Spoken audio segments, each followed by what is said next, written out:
दुनिया की जहां सबसे बड़ी शक्ति अमेरिका है तो ही दुनिया का सबसे बड़ा लोकतंत्र है भारत। भारत के लिए जहां अमेरिका की अहमियत है तो ही अमेरिका के लिए भी भारत उतना ही जरूरी है। शायद यही कारण है कि दोनों अपने अपने रीजन में अपना प्रस्तुत्व रखने वाली ये दोनों शक्तियां अब धीरे धीरे नज़दीक आती नजर आ रही है।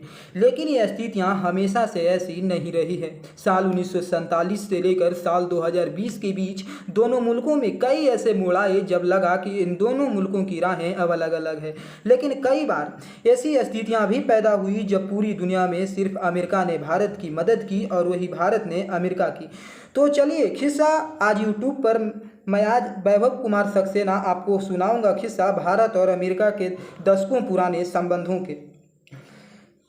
तो चलिए बिना देर किए हुए हम वीडियो की शुरुआत करते हैं। साल 1947 में दुनिया में महज दो ही शक्तिशाली खेमे थे, पहला सोवियत संघ तो दूसरा अमेरिका। आज़ादी के बाद भारत को ये फैसला करना था कि उसे इनमें से किस खेमे के साथ जाना है।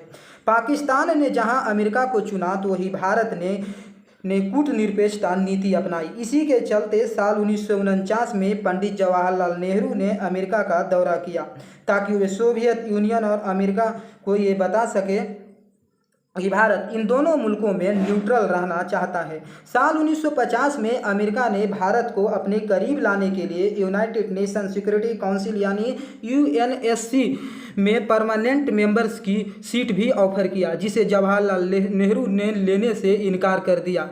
उस वक्त भारत अपने न्यूट्रल स्टैंड पर इतना अडिग था कि उसने साल 1950 में कोरियन युद्ध में अमेरिका द्वारा यूएन मिलिट्री उतारे जाने पर यूएन में ही विरोध किया। तो ही चाइना को 38 पैरेलल लाइन क्रॉस करने के लिए लताड़ भी लगाई। साल 1955 में पाकिस्तान बगदाद पैक्ट के तहत सीटो और सेटो का सदस्य बनकर अमेरिका का आधिकारिक तौर पर अलाई बन गया। तो वही भारत ने एनएएम यानी नॉन एलिजिबिलिटी मूवमेंट का हिस्सा बने रहने में ही समझदारी समझी। साल 1959 में अमेरिकी प्रेसिडेंट आइजनहावर ने भारत का दौरा किया। उस वक्त अमेरिका का झुकाव पाकिस्तान की तरफ ज़्यादा था, लेकिन साल 1962 में इन दोनों मुल्कों के रिश्ते में नया मोड़ आया जब चीन और भारत के युद्ध में अमेरिकी प्रेसिडेंट जॉन एफ कैनेडी ने भारत की मदद की, जिसके चलते चीन को पीछे हटना पड़ा। यही नहीं, भारत और चीन के बीच विवादित मैकमोहन लाइन के विवाद में भी अमेरिका ने भारत का ही साथ दिया। फिर साल 1963 में अमेरिकी कृषि विशेषज्ञ नॉर्मन बोरलॉग ने भारत आए और उनकी मुलाकात भारतीय विशेषज्ञ एम एस स्वामीनाथन से हुई, जिसके बाद भारत में हरित क्रांति का बीज पड़ा, जिसने आने वाले 10 सालों में भारत के अनाज संकट को दूर किया। उस वक्त भारत में जॉन एफ कैनेडी की वजह से अमेरिका को मित्र राष्ट्र की तरह देखा जाने लगा।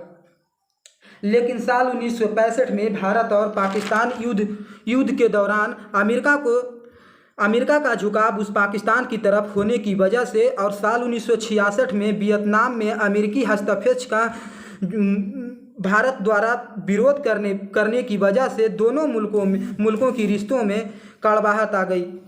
उधर साल 1971 में भी बांग्लादेश में बन रहे हालातों पर अमेरिका ने चुप्पी साधे रखी। तो वही अमेरिकी प्रेसिडेंट रिचर्ड निक्सन ने भारत को मिलने वाली $87 बिलियन यानी की आर्थिक मदद पर भी रोक लगा दी। यही नहीं, उस वक्त भारत ने अपनी कूटनीति निरपेक्षता नीति से हटकर सोवियत यूनियन के साथ दोस्ती का सहयोग की समझौते पर हस्ताक्षर किए।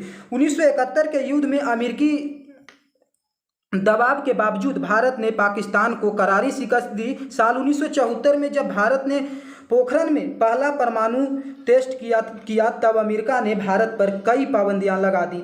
लेकिन साल 1977 में जब देश में मोरारजी देसाई की जनता सरकार सत्ता में आई तो भारत के साथ अपने रिश्ते सुधारने के लिए अमेरिका ने ये वर्ल्ड बैंक पर से कई पाबंदियां हटा ली, जिसके चलते भारत को $60 मिलियन की आर्थिक मदद मिल सकी। साल 1978 में जहां मोरारजी देसाई ने अमेरिका का दौरा किया तो वही अमेरिका के प्रेसिडेंट जिमी कार्टर ने भी भारत आई, लेकिन भारत के परमाणु षड्यंत्र के परिणाम की वजह से अमेरिका को मांग का भारत द्वारा ठुकराए जाने पर अमेरिका ने भारत के साथ सभी तरह के परमाणु समझौते खत्म कर दिए। इन दोनों मुल्कों के रिश्ते फिर से सामान्य होने लगे। साल 1980 में जब सोवियत संघ यूनियन ने अफगानिस्तान पर हमला किया, उस वक्त भारत का झुकाव फिर से अमेरिका की तरफ हो गया।